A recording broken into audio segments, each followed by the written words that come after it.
हज रज़ाकार ग्रुप की जानिब से रियाज में तकरीब का इनेकाद किया गया, जिसमें सफ़ीर पाकिस्तान अहमद फ़ारूक मेहमान खसूसी और पाकिस्तानी कम्युनिटी के अहम अफराद ने शिरकत की।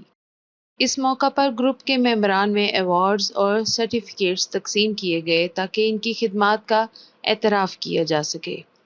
तकरीब में सफ़ीर पाकिस्तान अहमद फ़ारूक ने हज रज़ाकार ग्रुप की काविशों को सराहते हुए कहा कि ऐसे रज़ाकाराना इक़दामात हमारी कम्युनिटी के लिए फ़ख्र का बाइस हैं और ये मुल्क और कौम की खिदमत का बेहतरीन नमूना है।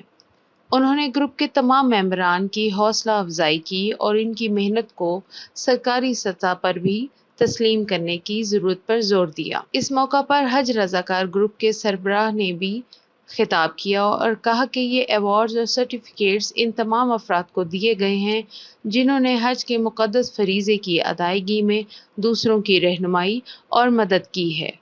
उन्होंने कहा कि रज़ाकाराना खिदमात का सिलसिला आइंदा भी इसी जज्बे के साथ जारी रखा जाएगा। तकरीब में मौजूद दीगर मेहमानान गिरामी और शुरका ने भी रज़ाकारों की खिदमत को सराहा और दुआ की कि अल्लाह ताला इनके अमल को कबूल फरमाए। तकरीब में पाकिस्तानी कम्युनिटी ने भरपूर शिरकत की।